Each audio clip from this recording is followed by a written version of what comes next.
Blog Talk Radio.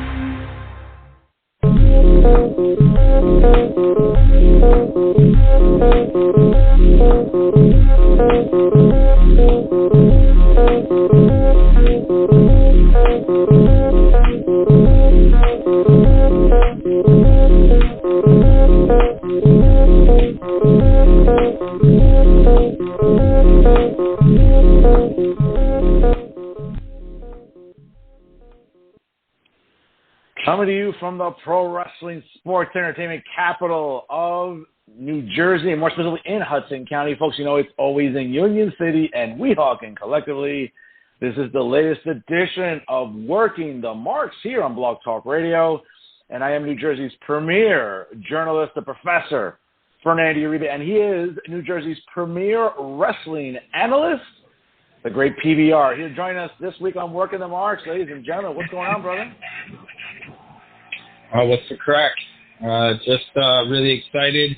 Went to go see the hottest movie of the summer last night. I mean, it was just action-packed, drama, love, everything. I mean, it had everything you could want, man. And I highly recommend to all our listeners out there, as soon as you can, go see Minions: The Rise of Gru. It's fantastic. I'll tell you, PBR always swerving us, folks, here on Working the Marks. And, again, right to the show, we'd love to hear from you. workingthemarks@gmail.com. Special programming note, we are still gathering some data from our recent mid-year Marquee Awards, so we'll have some winners coming up next week. So again, folks, you can still write into the show's inbox, vote in the categories, and definitely tell us what you think. Again, workingthemarks@gmail.com. Don't forget to follow us on Instagram at working_the_marks. Make sure you follow our own Instagram for PBR. It's at Patty Rican. That's PADDYRICAN. And, of course, yours truly at No Filter Uribe. That's at No Filter URIBE. Make sure you also follow the show, ladies and gentlemen, at working_marks. Once again, on Twitter, that's at working_marks. And for our own, certainly, for our own Twitter as well, make sure you follow PBR at Patrick, SKVM, and, of course, follow yours truly on Twitter as well, at No Filter Uribe, same as the Instagram handle. Folks, check out all the episodes of Working the Marks via www.blogtalkradio.com/talkonthehudson, and certainly they are free of charge, and you can listen to them anywhere at any time. Happy July, ladies and gentlemen. I hope you all had a wonderful 4th of July weekend. Last week, again, we were off for that, but I hope you got to enjoy the 246th birthday of Lady Liberty and, of course, everything we come to represent here in the good old U.S. of A. Pat, what were your thoughts about 4th of July? How did you celebrate it? Well, before we start talking about any of that stuff, I'd just like to say that we better be careful, man, because some people might not like the results of the Marquees next week, and they might come and protest, and they might try and storm the Uribe compound, or they might try to climb Rivera Tower, they might try to get in here and might try to accost us. But it's important that we stick to our guns, and we want everybody to know that this election is not rigged, all right? This contest is not rigged. So there's no need for anybody to protest, and don't come and burn anything, all right? Just want to let everybody know. It's just, you can't be too careful nowadays on the Internet.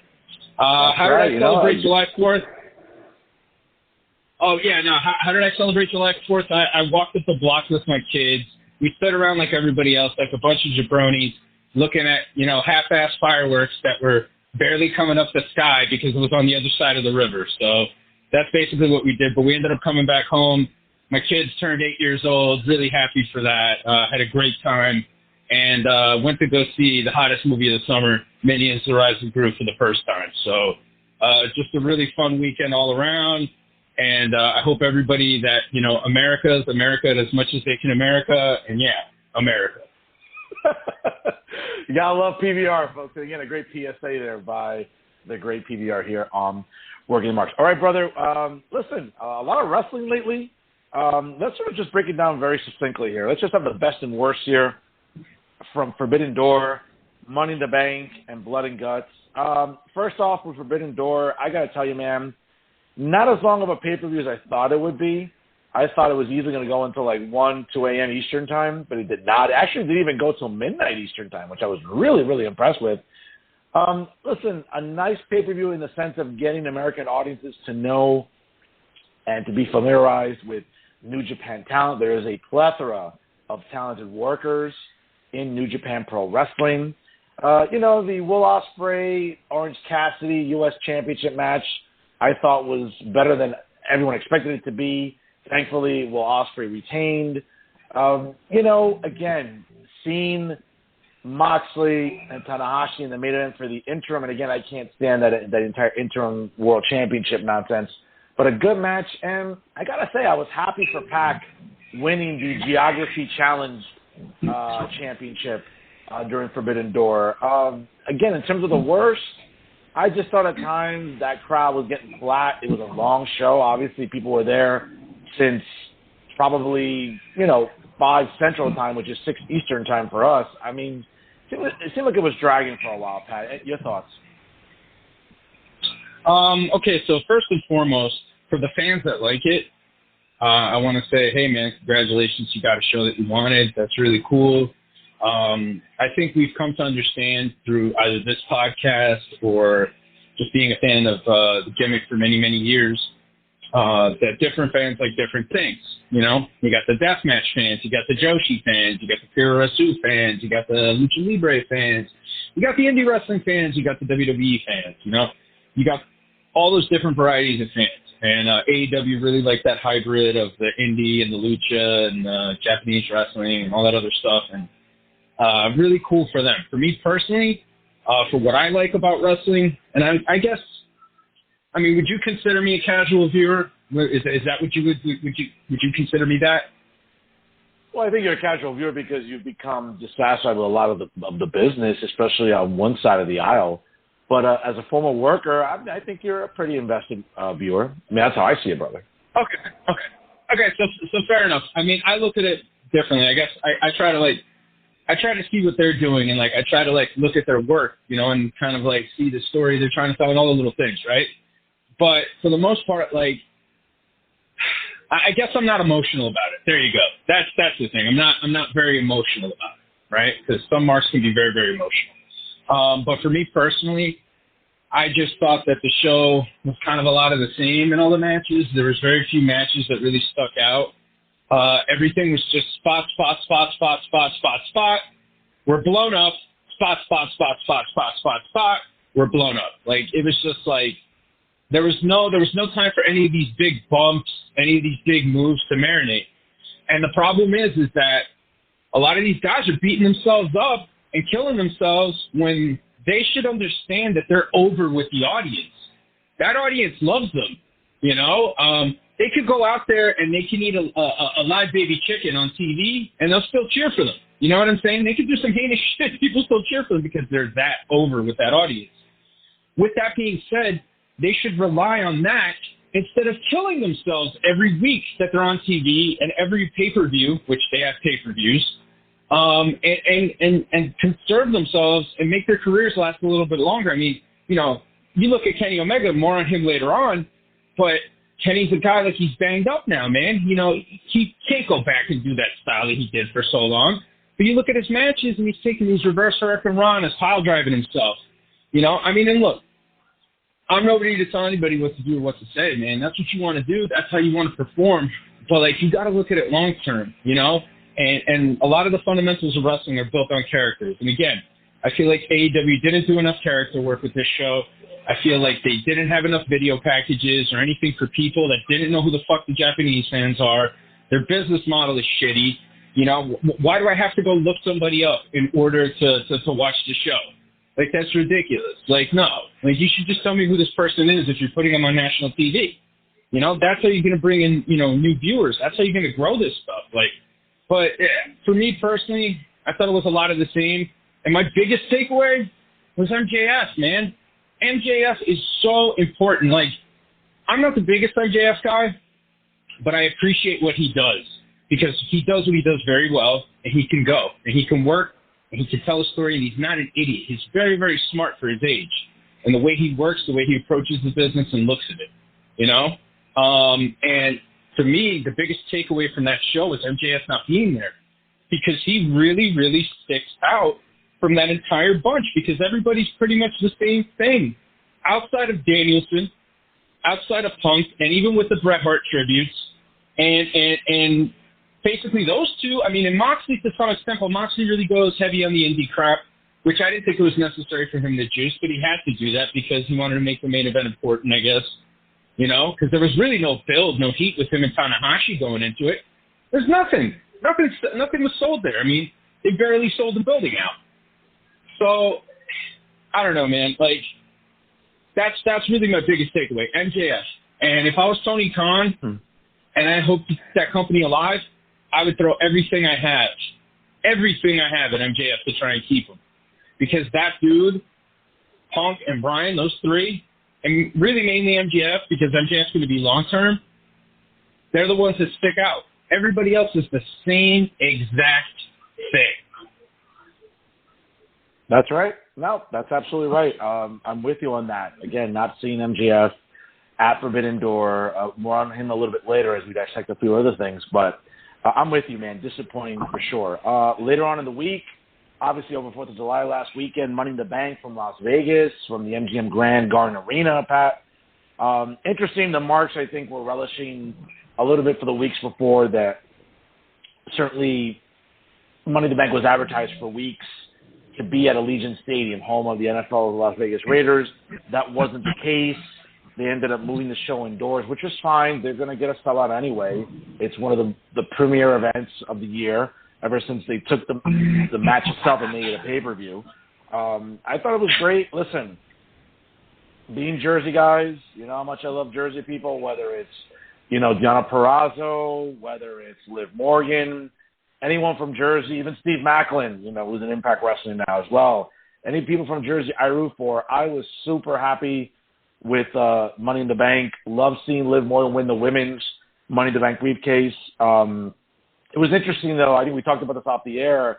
She kind of gave it away because as soon as she came out from the curtain into the arena, like, you could tell she was getting really emotional, about to cry. And I remember just thinking to myself, uh-oh, that's it. That's a dead giveaway. She's going to win tonight. Again, we're humans. That's not a criticism of her. I'm just saying, like, we're human beings. She got taken up by the moment. It happens, you know. But a great match.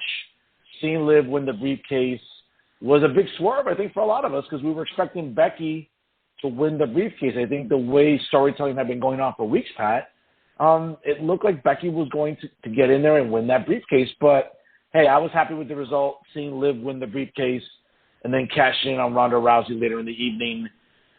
Certainly other matches in the night, you know, Theory losing the U.S. title to Bobby Lashley. Folks, if you haven't Googled this, look up a picture of Bobby Lashley at WrestleMania 23 when he was fighting Umaga in the Battle of the Billionaires, and look at a picture of him now. This man does not age, okay? Bobby Lashley doing great work still in his early 40s. Great win for him. The Usos and the Street Profits, easily the match of the night, maybe the match of the year. I mean, that match had you on the edge of your seat. Theory being introduced into the Money in the Bank match later on, it certainly set off every mark possible online, brother. Him winning the briefcase, not what I would have booked, but again, you know, I know what I like, so I know what I would book. But a great PLE from WWE this past weekend. Yeah, man, I totally agree with you. And to your point, where you were talking about them changing the venue, I think that might have gotten to the boys and the girls, and I think that might have made them, you know, kind of think like, hey, you know what, we got to step it up, because everybody's clowning us from going from a big venue to a smaller venue. Now we need to rock this small venue like it's a big venue, and I think for the most part that's what they did. You know, I thought all the matches were solid. The women's Money in the Bank, I know Shotzi got a lot of flack online, deactivated her Twitter, was crying. I mean, look, I understand that those things can be hurtful. They can get to you no matter what, no matter how tough you are. But, you know, she's got to tune that shit out. You know, she's a very talented young lady. She's got a great look. The WWE obviously signed her for a reason. You know, she shouldn't really listen to what marks say, because none of these people know shit about the wrestling business. They only know what they like. and they only know what they've either read in a book or heard in a Shun interview or what they think they know. So she shouldn't take any of that to heart, and I think she should grow a little thicker skin and just keep it going, because say what you want about Adam Cole and Britt Baker, but they endure an onslaught of abuse on social media. Neither one of them deactivate, neither one of them log off, neither one of them posts anything about them crying. They just deal with it. Granted, their friends do it for them, but they deal with it. You know what I'm saying? The match itself, that women's match, it was a little botchy, and yeah, I'm with you. Like Liv telling, you know, with a smile when she's coming down the ramp. Little stuff like that, though, makes a big difference. You know what I mean? Those are the types of things that, you know, those are the little things that I'm talking about, like that we've spoken about in regards to Liv, or where I've been like, there's something missing with Liv. Like, those little things where it's like, yo, don't sell that you're winning. Like, walk out through the curtain like you're coming into this match. Like, change your mentality. You know what I mean? And little things like that I understand. However, yeah, to your point, she's human. And she's gonna feel a certain type of way, especially when she's worked that hard for something. So, fair enough. But I'm pretty sure that's something that they talked to her when she ended up going backstage and stuff. The cash-in I thought was great. I marked the fuck out for Ronda hitting the sharpshooter on Natty and doing the HBK pose. That was amazing. Top of the night for that one for me. Mind you, on Bret Hart's birthday, no less. Yeah, that was the best part, too. That was to top it off, the cherry on top. I just thought that was brilliant. I thought that was absolutely brilliant. And to be quite honest, it was a very good wrestling match, a good technical wrestling match. They were both going back and forth. They were trading holds. You know, they were utilizing different types of techniques to, like, take each other. It was really good. It was exactly what it should be. However, the crowd was dead. The crowd was dead throughout most of it. And once she hit that sharpshooter with the HBK pose, the place came alive, and they became more invested into the matchup. And the cash-in I thought was perfect. I liked the rub from Ronda. As we heard for Billy Body online, Ronda wanted to take the championship off of herself because she feels that her matchup with Becky doesn't need it, which I do agree, because those two are big enough stars that they can draw on their own. And more importantly, I think she wanted to give something to Liv, who's very well liked backstage, and to her credit has been working for a very long time to get to this point. But, you know, I think a lot still remains to be seen with Liv. I think we need to see how she does in these next couple of months and where she goes with it. Bobby Lashley, I mean, I really enjoyed the heck out of that match. Bobby Lashley, to your point too, as well. Black don't crack, folks. You know what I'm saying? It's told to me by all of my good African-American friends, and I don't mean it that way. But, you know, they all said the same thing, you know? Black don't crack, man. And, you know, Bobby Lashley is clearly proof of that. Bobby Lashley looks great. Bobby Lashley is a top-level performer. And Bobby Lashley has continued to improve for a very, very long time. I love the match itself. I thought it was interesting. They took the match, they took the U.S. title off of Theory. Because I think everybody in their head had it locked for fantasy booking, where you have Theory versus Cena for the U.S. title.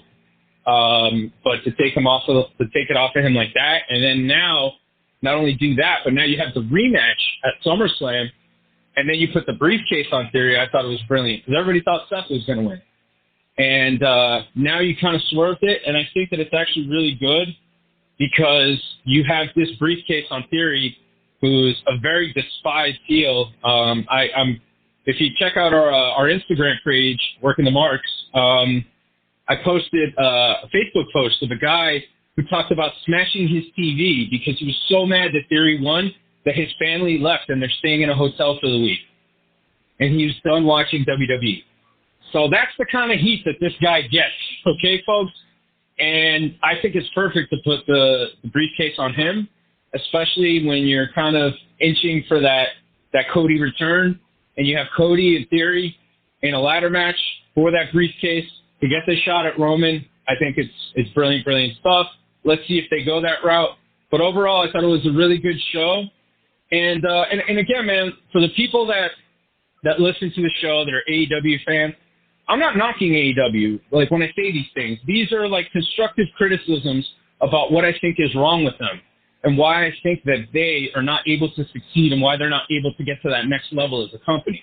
It's good that they're there. I'm all for them being there. I think it's great because it gives up-and-comers a chance. It gives older guys a place to go work, to maybe help, to, contribute and give back to the business. But WWE, for as bad as the booking can be sometimes, these guys, that roster and those girls, they take what the WWE gives them, and even if it stinks on paper, they go and they make the most of it, and they do it in a very professional way, and everything they do is very well produced, and for the most part makes sense, unless you're a nitpicky mark that thinks, you know everything. But I'm not trying to criticize AEW when I say these things. I'm just trying to say that AEW needs to improve in those areas, at least in my opinion. But another solid PLE, and I'm really looking forward to SummerSlam, and I'm really looking forward to where they're going with all these big angles.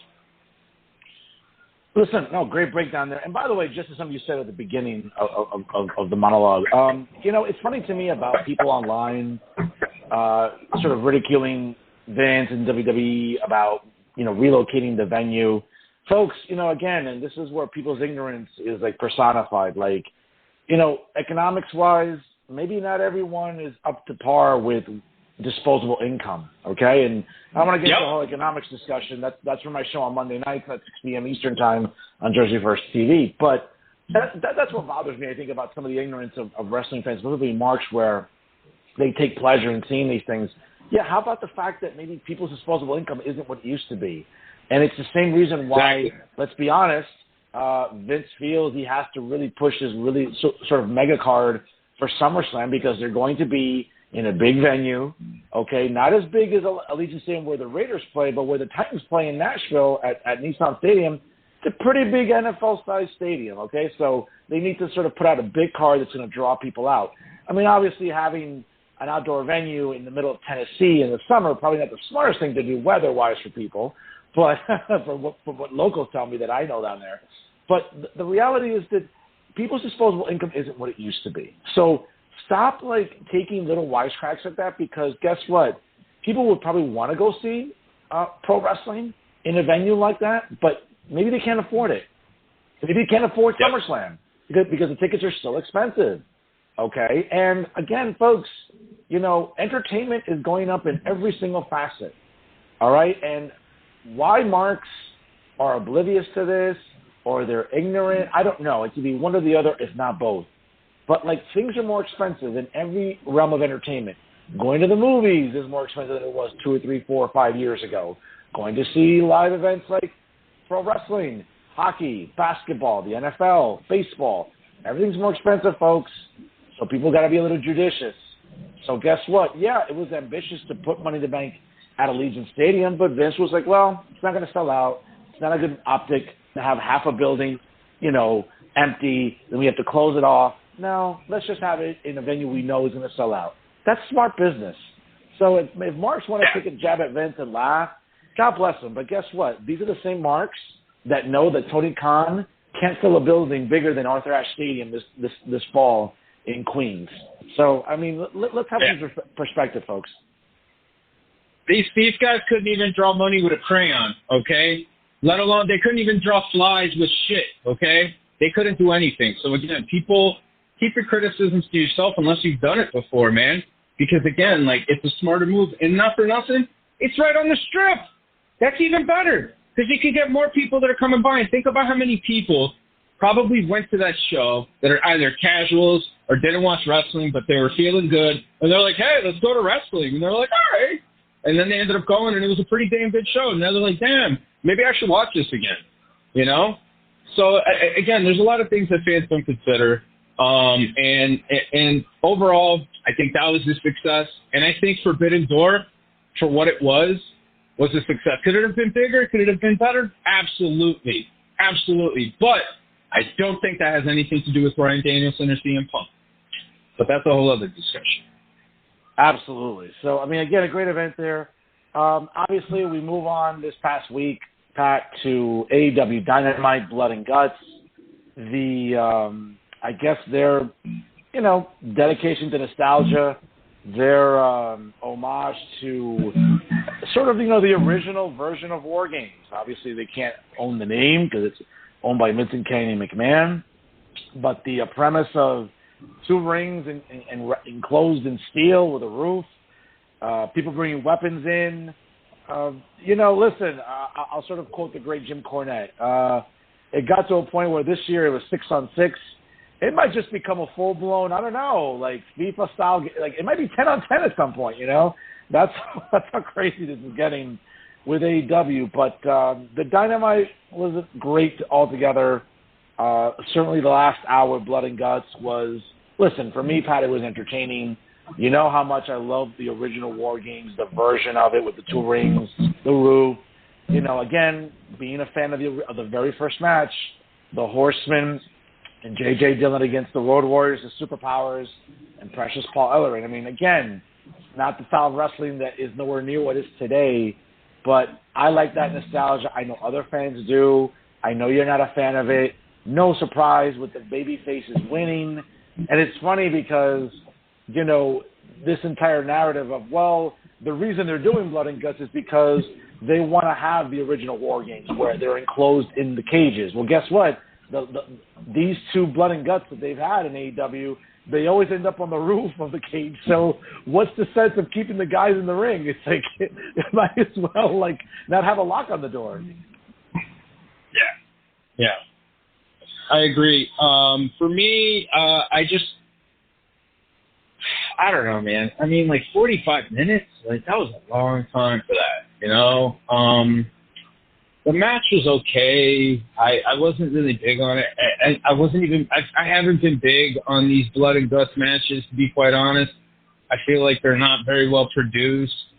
And I feel like it's kind of just on the fly, mostly in there, which a lot of wrestling does tend to be. But in those types of matches, it's a little tricky.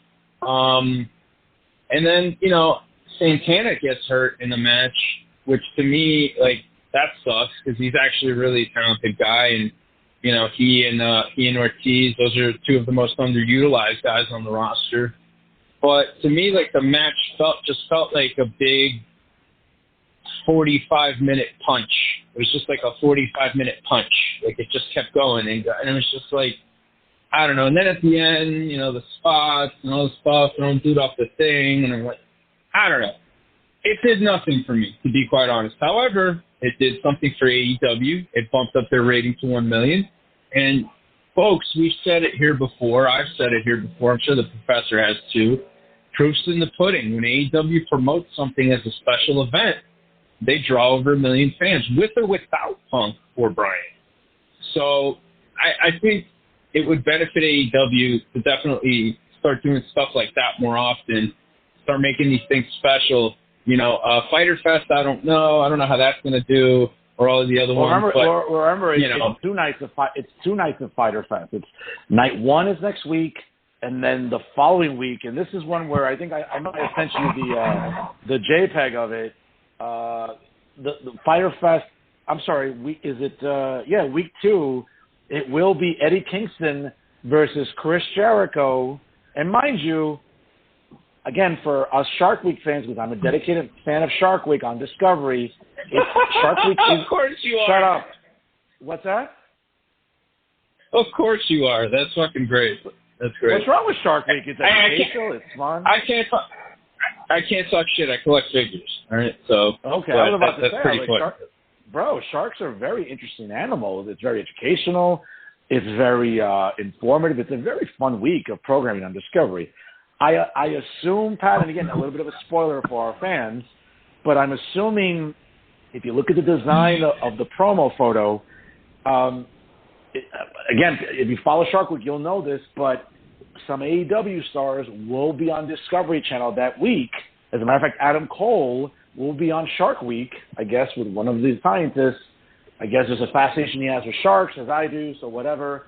But apparently during their match coming up, it will be Eddie Kingston versus Chris Jericho in a barbed wire death match, and the entire Jericho Appreciation Society will be suspended above the ring in a shark cage to prevent any interference between Eddie Kingston and Chris Jericho in their upcoming barbed wire death match. Well, there you have it, folks.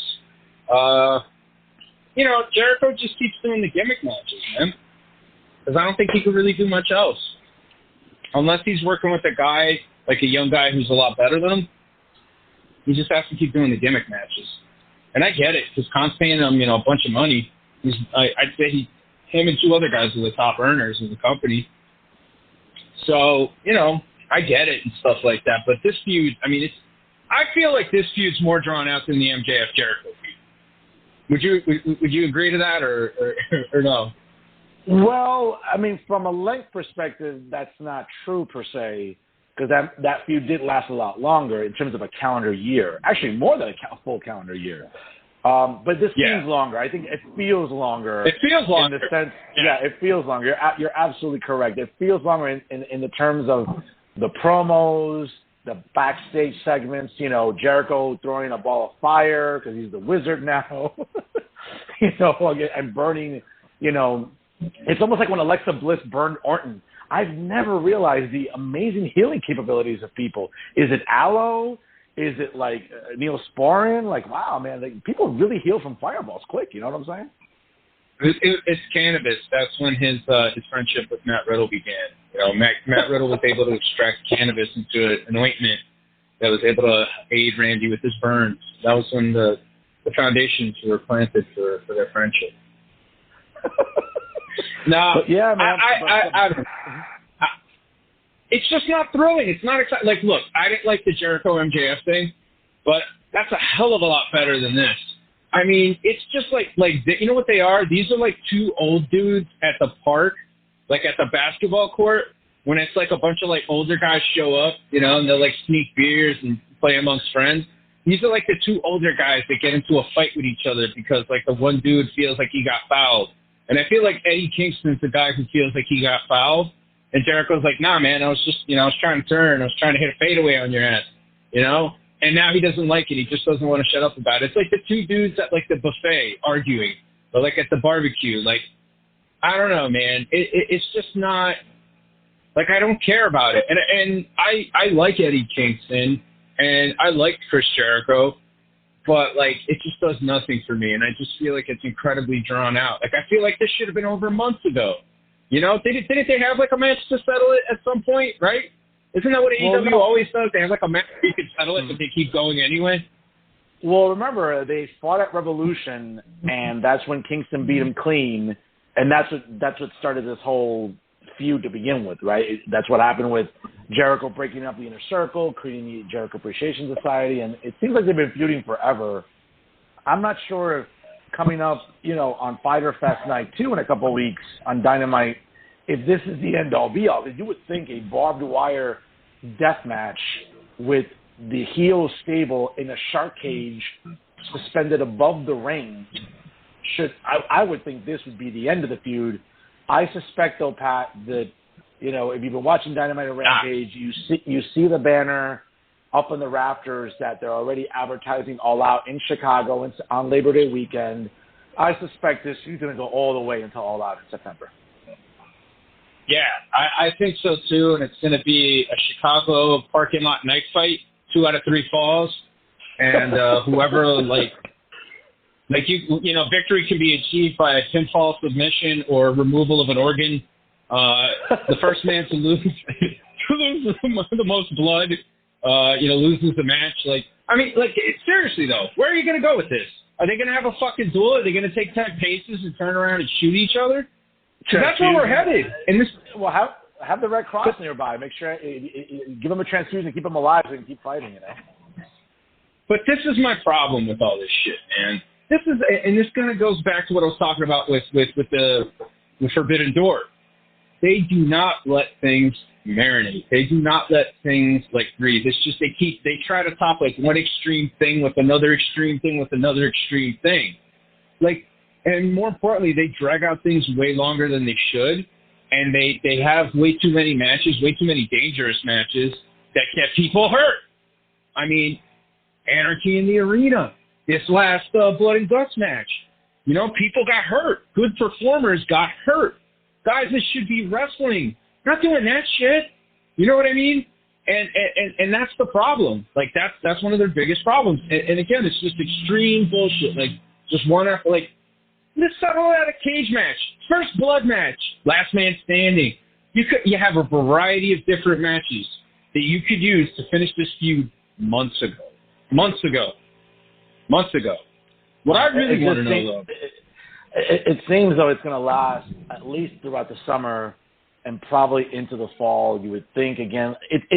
Listen, you mentioned the MJF Jericho feud. It was more than a full calendar year, and it culminated when? At All Out last year in Chicago in their final fight. I would suspect that we might see a recycling of this come September. We might see Eddie Kingston, Chris Jericho, the final fight. What that entails, I don't know. How you book that, I don't know. But I suspect that what we see in a couple weeks, that I'm assuming it's going to get bloody. I've never seen a barbed wire match that doesn't get a little bit bloody. Imagine. Thanks for everybody. It's the first non-bloody barbed wire match. I could see that. But this just seems like a feud that really just feels like it's going on longer, even though from a calendar year perspective, that's not the case. But we'll see what happens, obviously, in these next few Dynamites as we have, Fyter Fest Night 1, Fyter Fest Night 2, the Quake by the Lake, that's coming up in Minneapolis later on in early August on Dynamite. It seems like, other catch names for the Dynamite. In the beach? Are they going to have another one, Queek in the Beach? Is that going to be the name of the next one? They might have another Bash at the Beach in cold weather, right by Lake Ontario. Hey, I want to know. What I really want to know is, when did Jericho become a wizard? Like who trained him? Was it like Gandalf the Grey, Gandalf the White, like Dumbledore? I don't know. I don't even know who the hell Dumbledore is. But one of them wizards from Harry Potter. When did he become a fucking wizard? So listen, how Tony Khan allows Chris Jericho to go out there and do this creative it goes back to your point we've talked about often on this show. When you let wrestlers, when you leave them to their own vices and give them way too much creative control, you get crappy wrestling like this, or crappy presentation, excuse me. And I think that's another example here. But I love Jericho, don't get me wrong, but you don't need to be going out there throwing fireballs as if, you're, I don't know, take your pick. But crazy times there in AEW. Let's get to some news here, man. One of the biggest news this week, certainly the Wall Street Journal was able to get their hands. Again, I don't know if this is true or not, but it seems like, and I trust the Wall Street Journal. It's a very reputable newspaper, unlike others that are printed in New York City. Apparently, there's been allegations that several others have had non-disclosure agreements signed with Vince McMahon. Apparently, the Wall Street Journal is reporting that he's paid up to $12 million to cover up several potential sexual misconduct scandals. Pat, you there? Okay, I wasn't sure. Okay. The memo. I'm here with you. Okay. The memo apparently that was sent out to WWE employees at the corporate office in Stamford reads as follows, quote, "The Wall Street Journal has published a second story with expanded details on its initial WWE report last month. We want to reiterate that we and our board of directors take these allegations seriously. We have been cooperating fully with the investigation led by our board of directors and will continue to do so until its conclusion. Please know that upon its conclusion, WWE leadership will make itself available to answer any questions that you may have. Thank you." Again, it's a second internal memo that the WWE has released to its employees in the last month. They issued a memo the first time after the first report leaked out. As of the recent reporting by the Wall Street Journal, Pat, Vince McMahon has yet to comment on the newest allegations. He has made some appearances on Raw and SmackDown, but right now he's been very hush, and rightfully so. I think any attorney worth their lottery would tell him, don't say a word, don't even tweet about it, don't even talk about it in guerrilla to anyone. Keep your thoughts to yourself. It seems like maybe a former talent was involved here, where Vince kept having a sexual relationship. Again, seems like some tough times here for the former chairman, bro. He's a wrestling promoter. That's it. He's a wrestling promoter. And there's people that know where the bodies are. You know what I mean? And who knows how far this will go. I still am of the belief that nothing's going to happen to Vince. because he's just majority shareholder. So, and he's not committing any crimes. You know what I'm saying? There hasn't been anything that's come out, right, about him taking money from, wherever to pay off chicks and all this other stuff. It's all been his own money. You know what I mean? And I think this is just, it's, I mean, I wonder how it all got started. You know what I mean? Like, I wonder, who's at the core of, who started this entire thing. You know what I mean? Because my money's on the fact that this is a mark, a bitter mark. You know? Well, here's some and details. Look, I'm not excusing Vince. No, of course. Okay. No, of course. But here's some details according to the Wall Street Journal. So, allegedly, it's been 4 women. They're saying that at least one of whom was an ex-wrestler, and the amount paid out to the 4 women has totaled $12 million. So according to the Wall Street Journal, the wrestler alleges that McMahon, quote, coerced her into giving him oral sex, and that she was demoted and released from the company in 2005 after refusing, quote, further sexual encounters. McMahon bought her silence on the matter in 2018 for a payout of $7.5 million.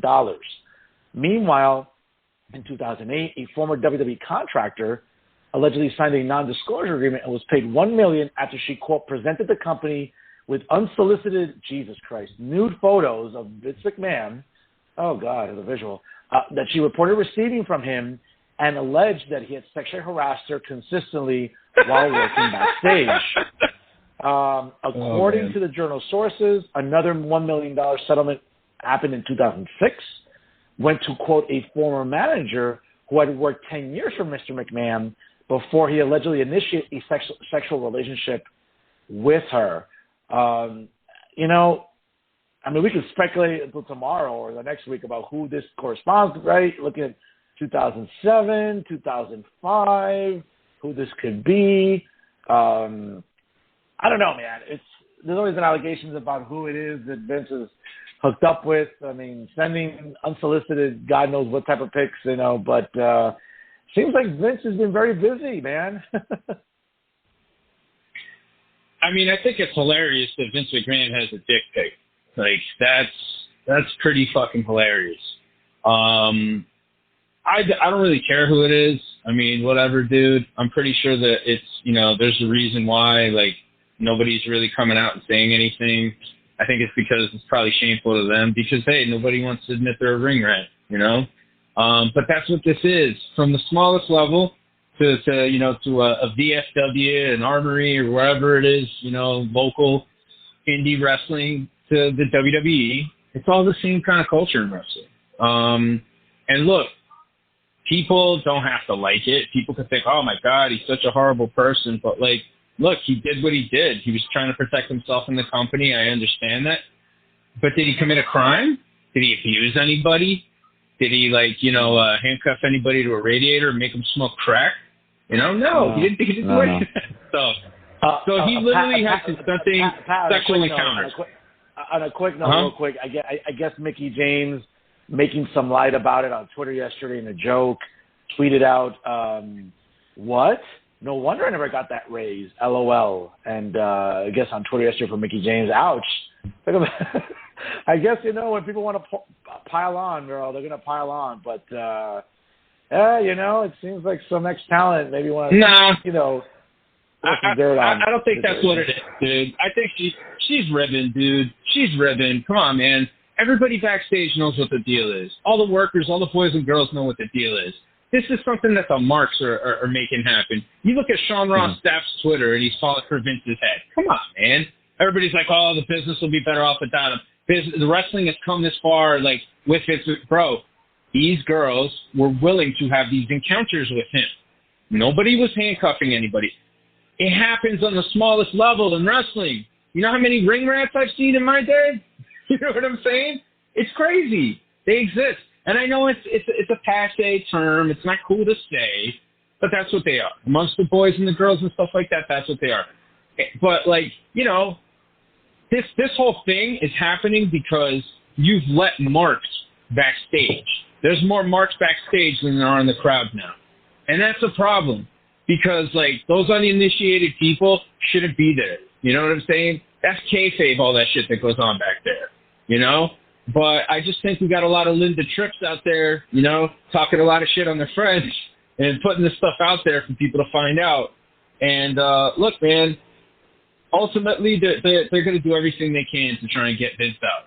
And it's pretty sick that that's what they're trying to do. But Vince hasn't committed any fucking crimes, dude. Unless there's hard, concrete evidence that Vince fucking killed somebody, or he kidnapped somebody, or he abused a woman or something like that, then we could talk. But everything else has been consensual. So, hey, man, it is what it is. You know what I mean? But we'll see how this all plays out, man. We'll see how this all plays out.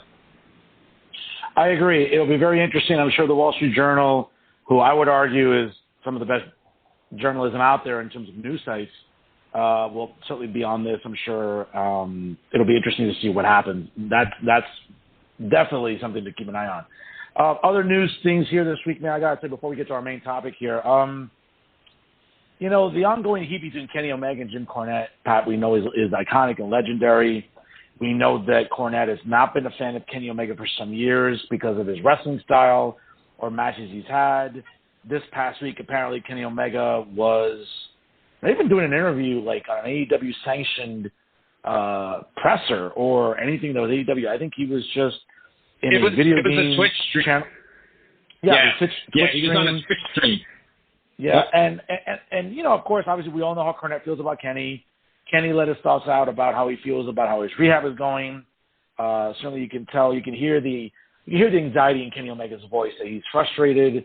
It's been this exhausting and laborious. I mean, listen, he's wrestled a very physical style for a lot of years. It's going to catch up to you. So obviously, you can hear the frustration in his voice about rehab. But it's funny, you know, Cornette nailed it this week. It's like, you know, instead of going on AEW television, just like, you know, they've had other segments where, oh, here's an update on so-and-so and, you know, how they're doing. No, you know, he decides to do this on again, no disrespect to someone on their Twitch stream. You know, they're trying to maybe make money off that. They're just trying to create content. God bless them. I'm no one to ever criticize someone creating content. However, this is where Tony Khan, again, drops the ball. Why not get a little bit of a boost of a rating? Not much, probably, but announce that Kenny Omega is going to make an appearance to talk about his future. Hey, that works, man. Every wrestling company has ever done that. It's always worked a little bit to get interest, to generate a little bit of a boost in ratings. That audience would love it. They'd eat it up if Kenny Omega. But what does he do? He says to do this on a Twitch stream. Again, it's a clear indication of how lack of a business model or how lacking Tony Khan is when it comes to business acumen. And this is just another example. But I think the exchange between Cornette and Omega has been really, really humorous, Pat. So I didn't really check out the video. I know you had sent me a link. I didn't get a chance to look at it, though. But I'm sure that the dialogue must be interesting. Like, for me, I mean, it's weird because I get what you're saying about, like, having him come out on Dynamite and do that stuff, but they're very game-centric, the company. It's very, like, gamer-oriented, and they're working towards that, and they get a lot of interaction through that. And, you know, those are metrics that kind of count, but I'm with you, you know, like, in that sense, like, yeah, you could have done it on TV. It would have been a little bit better. But regardless, it still reached people anyway. You know what I mean? Whether it was on live TV or in that Twitch, you know, video and stuff like that he was doing, the Twitch stream. It still got to people. People are still talking about it. And you know what? I don't know if it's a work. I don't know if Kenny's maybe trying to pull a ruse to, like, you know, to maybe work the fans so that when he comes back and does something completely different that people wouldn't expect, you know? I think that would be cool. And I know you and I have talked about this before, you know, like, if the Young Bucks really wanted to go heel, they would stop flying. If Kenny really wanted to be a heel, Kenny would stop doing all the moves that he does and come back and wrestle really simple and basic. And I think that would really piss off a lot of fans. So maybe this could be the seeds being planted for work. We don't know. I hope it's more that than him not being able to wrestle again. I don't wish any ill will or harm to anybody that steps between those ropes.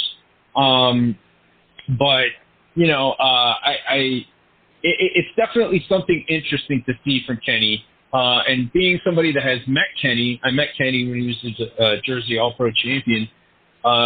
You could see from back then he was very passionate about wrestling. The way he thought about wrestling was different. And the things he wanted to accomplish in the business were different. And he definitely had that it factor, and always was able to get a response from the crowd. So I don't know. Let's see how this kind of plays out. Could be a work.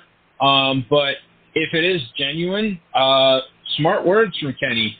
And I hope that maybe a lot of the marks of his and, the underlings in the company, I hope they realize that, like, hey, you know what? This guy, like, what he's saying makes sense. Like, we need to really use our characters more instead of just bumping around all over the place to get a huge pop. So, yeah, interesting to see. But I'm definitely going to check out that Cornette video when I can. No, it definitely is. I mean, he's really broken this down extensively. I'm sure because, Brian Last likes to sort of throw kerosene on the fire, and it's easy to get Cornette riled up. And how do you do that? Bring up Kenny Omega's name, bring up the Bucks name, bring up Orange Cassidy. I mean, nothing gets Cornette more riled up than having the ability to roast these people that he doesn't like. And I think it was smart, not just by Last doing that, but I think it was smart by Kenny because, again, it keeps him relevant. Let's be honest, he's been out almost a full calendar year. It's coming up on a full calendar year. If you remember, folks, he lost the AEW title to Hangman last November at I can't remember these names. Was it Heavy Machinery? No, that was the WWE tag team. Was it Loaded Full Press? No, that's Josh Alexander, the reigning defending Impact World Heavyweight Champion. The Loaded Weapon. I don't know. Full gear. I'm sorry. And yeah, we're approaching almost a full calendar year that Kenny's been off TV. So I think this is a good way, maybe for him to just be out there. Again, I would have preferred to have him on AEW television because that makes more sense. But, again, Tony Khan dropping the ball with that, at least, in my opinion. Folks, again, make sure that you write to us again on topics that you want to hear about in the coming weeks. workingthemarks@gmail.com. We do check our inbox, so do write to us as well. Pat, main event time here on the show. I'll let you lead off with this. We kind of touched upon it recently, maybe a few months ago when we started the show, but I think it's really relevant now because we're looking at numbers. We're seeing Rampage somewhere in the 250,000 viewership. Last week, Dynamite just, again, with Blood and Guts, they just got 1,023,000. I haven't seen the number for this week's Dynamite yet. I suspect it'll probably be a little bit of a drop, but I'll let you start off, man. Why is AEW not doing better in ratings, in social media? Why are they just not doing better? Well, I think that again, like their business model and like their whole thing is just really just messed up, like from Jump Street. I mean, when you have to go and look up things to know what's going on in the program, that's a problem. They should have everything packaged and ready for you. You should be able to not watch this thing for 2 weeks and still come back and know what's going on. And little things like that, video packages, telling more story, more character development. People talk about Hangman being a lame duck champion. Hangman was a lame duck champion because there wasn't enough character development around him. You look at the Christian stuff that he's doing now, which Christian, doing great stuff. Great stuff, no denying it. Christian's a great talent, true Hall of Famer. But Christian's promos and the stuff that he's saying is what's getting the heat for the match, and not Jungle Boy being a babyface, not people being behind him, not people, him being more charismatic, him carrying somewhat of the story with the promos. It's literally Christian Cage doing it. That's a problem. He should have been more developed.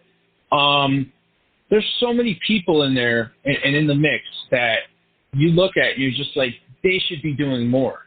The fact that they book big name talents and people that are over and good workers with either up-and-comers or complete nobodies, that's completely unnecessary. You're wasting a great talent. Why not book the great talent against the great talent? You know what I mean? Nobody wants to see, CM Punk versus Daniel Garcia. No disrespect to the both of them, okay? Both good workers. But, like, Daniel Garcia is not a star. Nobody wants to see that. People want to see CM Punk versus Malachi Black. That's interesting. You know what I mean? And I just think that stuff like that really holds them back. I think, you know, again, the fact that, like, Forbidden Door, you look at that show, right? To them, it was a success. They felt like it could have been better had Punk and Danielson been there. Had Punk and Danielson been there, nobody still would have known who the New Japan guys were. So none of that stuff would have mattered. And, yeah, maybe the place would have sold out because Punk was there on the strength of the fact that he's a Chicago boy. And Danielson, too, because Danielson's a big star as well. But, like, it still wouldn't have made a difference. And it still wouldn't have progressed. And it still wouldn't have bumped the ratings. And it still wouldn't have carried on because, for me, if you don't know who these people are, you can't get invested in it. And you automatically assume that the AEW guy is going to win. You know what I mean? And you look at the layout of the pay-per-view, and by the time the show was done, after you had the four-way for the IWGP title, and then you had the main event, Moxley had to bleed to make that match important. Like, the crowd was pretty tired by the end of the show. There was a good amount of crowd fatigue. And, again, that's all also attributed to the style of wrestling that they have, where it's move after move after move after move after move. You know, you don't let anything breathe. One of the spots, I think, in Thunder Rosa and Tony Storm, you know, Tony Storm hits a German suplex on Thunder Rosa on the apron, all right? Or Thunder Rosa hits it on her, right? I think that's what it was. Oh, no, it was Storm. And Storm hits it, and then Thunder Rosa, instead of letting Thunder Rosa roll to the outside, let her sell it on the floor. Work the 10 count. Go back out. Go get her. Kind of get it together because, hey, I just suplexed you on the hardest part of the ring, and I'm also doing a suplex that hurts my back. So I'm going to sell my back a little bit while you still taking that move. What does she do immediately after that? She hits a tornado DDT off the apron, and then she throws her back in the ring. And then Thunder Rosa hits 3 moves that were way better than her finish right before it. I mean, it's completely cluttered, but a lot of this is attributed to Dave Meltzer. It's attributed to, you know, the Sean Ross Sapps of the world, like all these Mark dudes that are like talking and writing about wrestling and kind of setting the standards for what wrestling are, apparently. And, you know, these people, they work for the Meltzer star rating. That's what they care about. They don't care about having a good, logical, technically sound, interesting, compelling matchup that, you know, was over with the crowd. They don't give a rat's ass about that. They want those 5 stars, or they want whatever stars they can get. And the other thing, too, is the perception of what a good worker is now as opposed to what it was 20 to 30 years ago is completely different. A good worker, you know, like Scott Hall is a better worker than Kenny Omega. You know what I mean? Brock Lesnar is a better worker than Kenny Omega. They do a lot less, and they get a bigger reaction, and they let things breathe, and they know what to do when they're in the ring. Kenny Omega has to do 50,000 moves. You know, doing a bunch of moves and knowing how to do all these moves doesn't make you a good worker. It's knowing how to get a reaction from a crowd, get emotions from a crowd, work a crowd. And a lot of these guys don't do that. And that, I think, is really holding them back because at the end of the day, when we all started watching wrestling, when I started watching wrestling, the Ultimate Warrior was my favorite wrestler. Not because of his technical prowess, but because of the character. The character was compelling. And that's what got us all hooked into wrestling, and that's what carried wrestling for all these years. And I just think that they could do with a lot more character development, a lot less wrestling, a lot less dangerous matches, and a more focused style of storytelling, programming, and oversight. I think you said it beautifully there. Let me just add something to it, Pat, because you brought up CM Punk, and apparently in the news feed this morning, now again, maybe it's a work, who knows, Tony Khan acknowledging that they got x-ray results. It's not looking good for Punk, so he's going to be out an undisclosed amount of time. That could be all a work. Who knows? You know, so again, and the same thing with Bryan Danielson. Apparently, Bryan Danielson not coming back anytime soon. If these are not gimmicks and they're not works, and if it's true, this could be devastating for AEW ratings-wise because you got 2 recognizable global names not on your television shows for a month at a time. I think that's going to be devastating. So let me just add that to the great breakdown you just gave us. Let me piggyback. Can I just add that sure. as well, real quick? Just real quick before you get to that. I don't mean to cut you off with that, but if those things are true and they're not a work, because it's been established already that AEW tries to work their fans. Look at the MJF thing. Look at the people that reported that, and then look at who reported the truth. So that right there kind of leads you to what the situation is. But if that is true, that's awful. That is so awful. And to me, it's awful because you let CM Punk do his devices. You let him do whatever he wanted. And by doing so, he hurt himself. And you did the same thing with Danielson. You put Danielson in a situation where, and I don't know if it's Danielson that's necessarily picking these types of things, but if so, it's absolutely awful because Bryan Danielson is one of the top wrestlers, 1A for me in the world, and you have him in an Anarchy in the Arena match instead of having him as a champion and wrestling for the main event. And that, again, is part of the bigger problem. So, yeah, just wanted to add that. Profe, take it away. No, we've talked about this, off the air a lot. And my biggest complaint about Tony Khan and the way that he does business is, and again, this is because we've grown up watching wrestling since we were kids. And I'm definitely showing my age here with this, but for as long as I can remember, Vince McMahon always made it a point to incorporate as much pop culture and mainstream things into his product. Okay? We have a great A&E series coming up now for the next few weeks, right? Where we're going to have Legends documentaries. Tomorrow night, it starts with The Undertaker.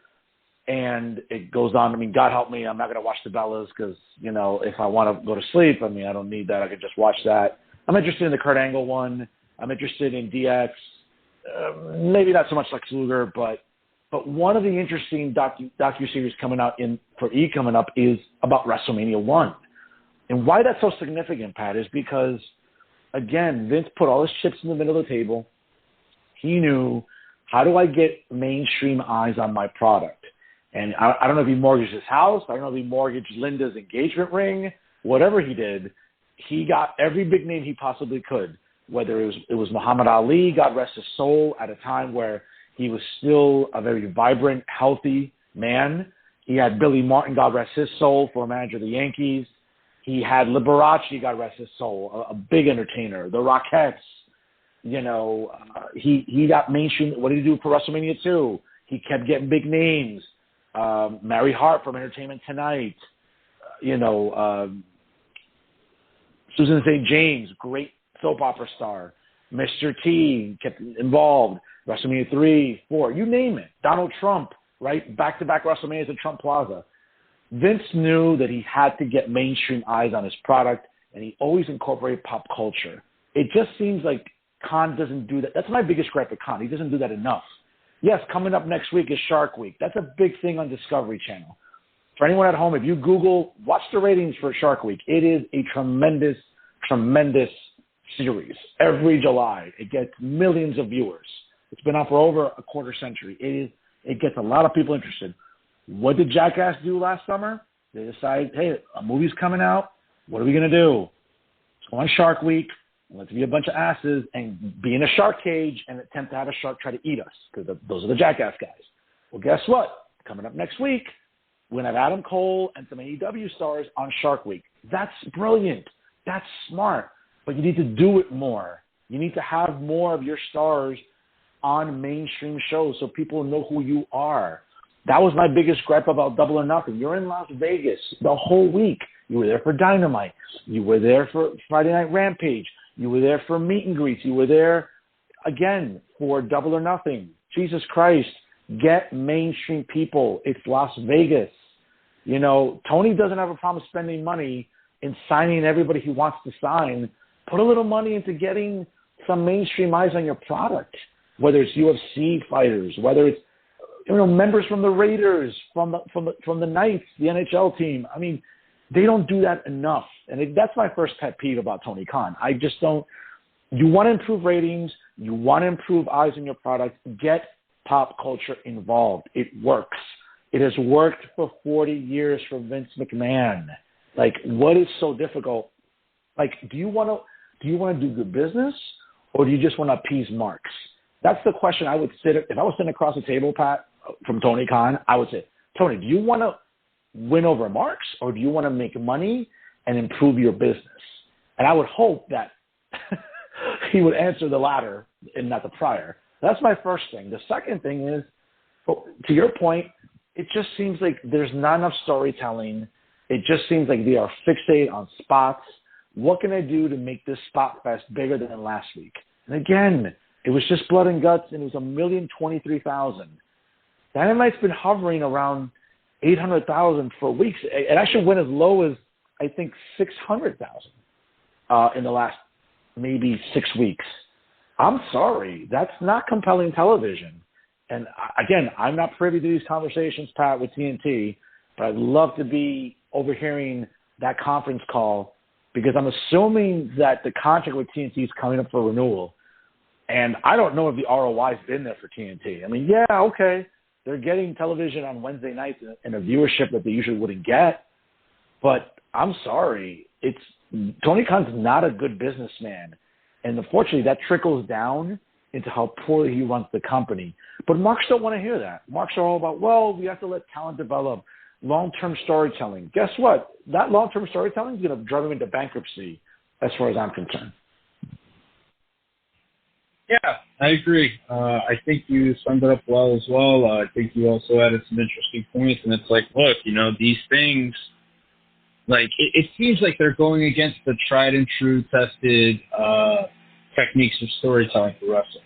I mean, and this is stuff that goes back to wrestling's infancy, And I think that, again, it's a byproduct of letting marks into the business, and there is no bigger mark in the business than Tony Khan, if you think about it. I mean, he's got the most money, right? And he's got the most toys, So I don't know, man. Look, I mean, people could criticize the NWA to death.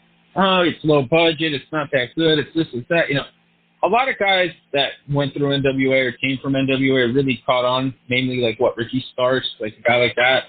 Like, these are people that started there and they kind of cut their teeth there and they got the exposure that they needed to get a place in AEW or in WWE.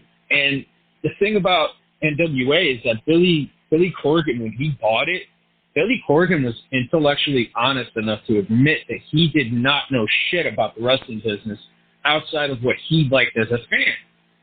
And I think he made it a point to surround himself with people like Homicide, with people like Dave Lagana, even Jim Cornette back then, and he listened to these people and he took their advice and he started to learn about what works in wrestling and what doesn't work in wrestling, the history of wrestling, because now you're no longer a fan. You can't think about things like the way a fan would. You're office, you're backstage, like you're a booker, you're a promoter. Like, you got to be different. You have to think differently. And I just think that Tony Khan, for as much as he has like all these great people around him, he still feels like he knows what's better, because in his mind, I'm one of the fans, I'm one of them, and I know what they'll like. And that's not something that you can do. It's just not. It's just not something that, think about it. Like, what if he was a surgeon?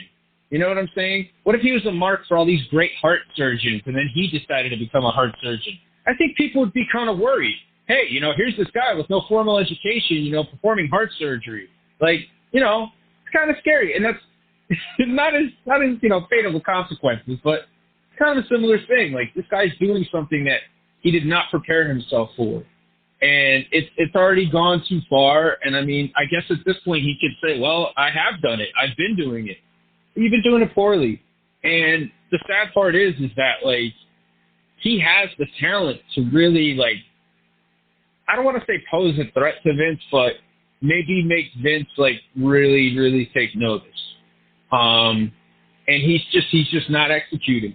He's just not executing. And to me, this kind of feels like, and no offense to Paul Heyman, because Paul Heyman paid his dues. Paul Heyman was a guy that, like, he started out as a photographer, then he became a manager, like, and he learned from the best. He hung out and kept his mouth shut, and he listened, and he learned so much. And, look at what Paul Heyman is now, in the business. But, like, it's kind of like ECW, where everybody's like, I don't think it's going to work well, man. He's not a good businessman.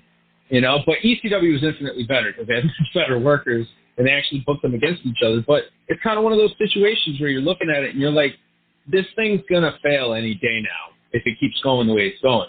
Because I'm sorry, like, no matter how much money he's making from the network, no matter how much visibility he's getting, no matter how much money his father gives him, like, eventually they're going to look at the numbers and they're going to be like, dude, we're losing way more than we're gaining, you know? And it's a big, big problem. It's a big, big problem. And that video game thing, we forgot to mention the video game, right? Did you mention the video game? No, I did not. No, okay, so the video game, too, that's another thing. You know, this game, it could have cost $15, $20 million to make, right? If you would have given it to, like, a game company that made it, right? Like, you know, EA, 2K, whatever it is. You could have given it to any one of these companies. Instead, they wanted to do it in-house and make it themselves. So something that went from being a $15 to $20 million endeavor is now $80 million. And now it's not getting completed because Omega has heat with the people who are making it. Like, you spent $80 million on something that you're not going to see a return from for like 5 years at least. That's a bad business move. So I don't know how long they can keep going like this, but we'll see. We'll see what happens, man. But I mean, you got to think at some point, you know, they're going to be like, hey, Tony, like this doesn't make any more sense. Like, we need to change, or we're going to continue bleeding money. And unfortunately, I think Tony Khan is not going to adapt. I think he's going to stick to his guns regardless. And I guess he's going to go down with the Titanic at some point. So we'll see what happens.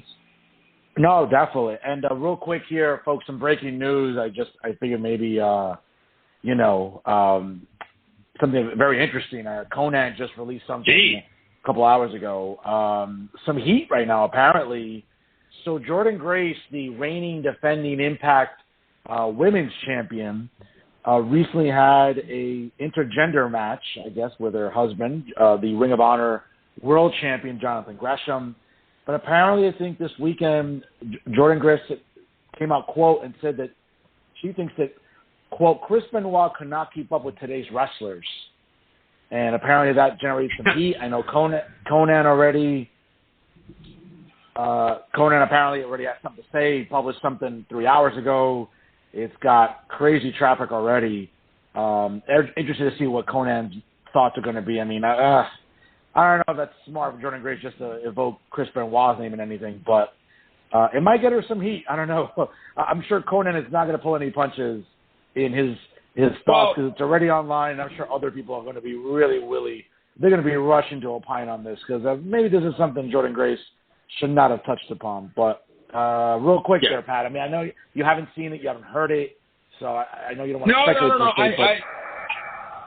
I had seen something about it. I didn't know why she was getting all this heat. It's going to be interesting to hear what Conan says, but like, I think it's a very foolish statement to make. Number one, invoking his name. I mean, look, I think for me personally, Chris Benoit as a wrestler was really, really inspirational, especially to someone who's vertically challenged like myself at 5'9". Not listed at 6 foot, but actually 5'9". And you know, Chris Benoit, Eddie Guerrero, those guys were really, really influential. What happened with Chris Benoit was absolutely heartbreaking to me. I think to a lot of fans, to their families. I mean, it was just god awful. I had hoped for years that it was like a murder or something. I had hoped for years that it was something else that it wasn't. Unfortunately, it was what it was. And, I mean, look, like, we can remember him as a wrestler, but to celebrate him, to talk about him in any type of positive way, I just think is absolutely ridiculous. And the other thing, too, is I feel like it's a little bit of a ridiculous statement for Jordynne Grace to make because I don't think she has like zero awareness, in my opinion, because if it wasn't for Chris Benoit, you wouldn't have some of the styles that you have now. And a lot of these guys that are the big names now, that, you know, are the legends and all that, you know, like like a Danielson, that was all Chris Benoit, you know? No, Pat, you're right. I'm sorry to cut you off. I'll let you finish, though. But let's be honest, too, since you just raised up the point about self-awareness. If it wasn't for someone like Chris Benoit, I mean, you know, her husband, Jonathan Gresham, talented worker. I saw him up close personally at an Impact show. That guy is jacked. He is solid. I mean, I wish Adam Cole worked out with him. Maybe, get some workout tips. Yeah. But, I mean, if it wasn't for Chris Benoit, someone like her husband probably would not be thriving like he is. Again, nothing against Jonathan Gresham. Amazing worker, folks. Don't get it twisted. I'm not trying to say anything bad. But if it wasn't for someone like Chris Benoit, like you said, someone like Jonathan Gresham would not be in the wrestling business. Let's be fair about it. Yeah, absolutely. I mean, look, Chris Benoit took what Dynamite Kid did to another level. A lot of people obviously were influenced by the Dynamite Kid. Bret Hart, Owen Hart, the entire Hart family, Chris Benoit, a lot of people that came across Dynamite Kid that saw him. I mean, and even guys now, Kyle O'Reilly, Bryan Danielson, Eddie Guerrero, all these other guys, like, you run down the list of workers that are influenced by Dynamite Kid. It's crazy, but Benoit took what Dynamite Kid did to another level in the ring. Again, unfortunately, because of what happened, the tragedy that occurred there, and I don't even want to recant, I don't even want to think about it, but, what happened there, that takes everything over. And unfortunately, we can't celebrate Chris Benoit like that. We really can't. At least I can't. I can't do it. But I do remember him as a great wrestler, and I just think that it's completely ridiculous and completely stupid for Jordan Grace to make a comment like that, because you take a look at a lot of the modern styles now, especially, submission-based wrestlers, technical wrestlers, a lot of the stuff that they're doing is stuff that Benoit was doing. And, it's just no awareness. And, just, again, really sad when you think about it, what happened with Chris Benoit. But, yeah, unfortunately, definitely. I mean, that's what it was. I think Jordan Grace is going to get some heat for this in the next few days. It'll be interesting to see. I mean, Conan's already talking about it. We'll see what the other pro wrestling podcasts will do to opine on Jordan Grace. Folks, we'll be wrapping up here shortly, but this week in wrestling history, again, we want to bring this back here on the show. It's always good conversation. A little bit of a full circle moment here. We're going to talk about this week in pro wrestling history and on this day in pro wrestling history. But on this week in pro wrestling history, folks, let's remember, just a couple of days ago, July 7th, a day that will live in infamy in the history of professional wrestling. It was the summer of '96. It was at the arena in Daytona Beach, northeastern Florida. Bash at the Beach. The Outsiders, Scott Hall, God rest his soul, and Kevin Nash were teasing a third member of the Outsiders to take on Lex Luger, the Macho Man Randy Savage, God rest his soul, and Sting in a battle of supremacy. We all know what happened that Sunday night. For anyone who watched that pay-per-view live and remembers it like I do, like yesterday, Hulk Hogan coming out, turning on WCW, joining the Outsiders, and announcing that, quote, this right here is the new world order of wrestling, brother. That changed, wrestling history forever. No bigger heel turn ever in the history. Even bigger than when Andre turned heel on Hogan. That even still doesn't even approach how cataclysmic this was. And then, of course, on this day in wrestling history, it seems like it almost came full circle. It was Bash at the Beach 2000 on July the 9th, where Vince Russo, I guess, who was one of the people running creative for WCW at the time as it was, really going south, did the famous shoot promo on Hulk Hogan in the ring, essentially firing Hulk Hogan on live television, referencing Hogan's creative control, Hogan not wanting to lose to certain people. He stripped him of the WCW World Heavyweight title, made a match later in the evening between Booker T and Jeff Jarrett, which Booker T subsequently won. But that was the last you ever saw of Hulk Hogan in WCW on this day, July the 9th, in 2000. Seems like a full circle moment for me, man, for the Hulkster. Yeah, that obviously a major moment in pro wrestling history. That original NWO run was just awesome, so memorable. Just really glad I got to see that. I think there's a lot of people that were able to in the Monday Night Wars. But that first run of those three was just fantastic. And it was just, I'd say one of the most shocking moments, if not the most shocking moment in wrestling. And just something really, really special. And then to have that Vince Russo weird full circle moment I remember seeing that and just being like, I mean, even though, I'm not the biggest Terry Hogan fan, I just thought that it wasn't really cool the way Russo did what he did. And I don't know, I just thought it was unnecessary and uncouth. But, I mean, that's just me. You know what I mean? I think if you got those kind of problems and you talk it out backstage, and I think that bringing that out there, doing it the way it did, and a lot of the other decisions that they made really led to the demise of WCW ultimately. But definitely a very interesting week in the history of professional wrestling / sports entertainment. Oh, absolutely. And again, basically full circle. When Hogan turned heel at that Bash at the Beach, and coincidentally the very last WCW Bash at the Beach, as we all know that WCW at that time as that entity under Turner Broadcasting would subsequently be sold to Vince McMahon in March of 2001. So definitely those great moments in wrestling history, folks, courtesy here of Working the Marks. That's our show for this week, ladies and gentlemen. Again, make sure you always write to us. workingthemarks@gmail.com. Once again, workingthemarks@gmail.com. We'd love to hear from you. We'll have some results of the Mid-Year Marquee Awards. No relation to Mark Mendez, our good buddy. No relation, correlation as to why the awards are there. So, in case anyone, don't get it twisted, folks. We don't want this getting back to Mark Mendez and, him maybe suing us for copyright infringement because we're taking his name and plastering it on an award. So, again, folks, write to us, workingthemarks@gmail.com. Follow us on Instagram @working_the_marks. And, of course, follow us on Twitter, working_marks. Make sure you follow us on Twitter as well, ladies and gentlemen. My own Twitter, @NoFilterUribe. And, of course, PBR's Twitter, which is always great to follow as well. Tweet at him, @PatrickSKVM. And, of course, check me out on my own Instagram as well, @NoFilterUribe.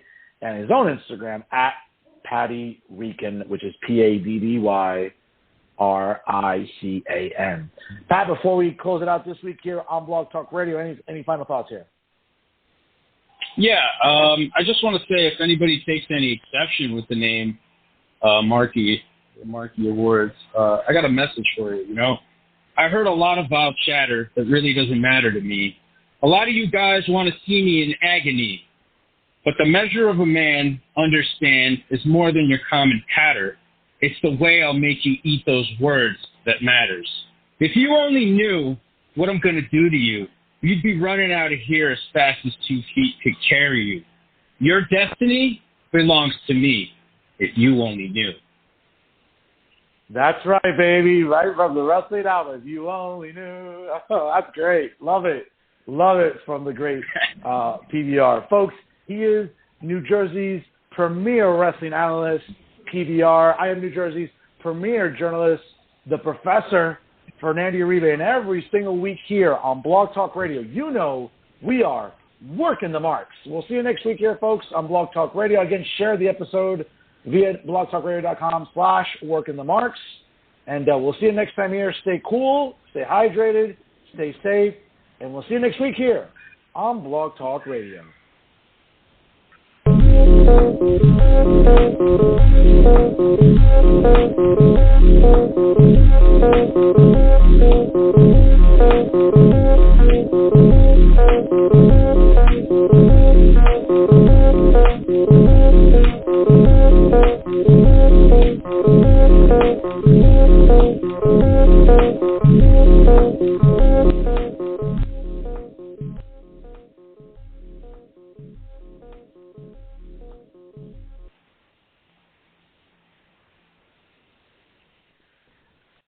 Famcast Media.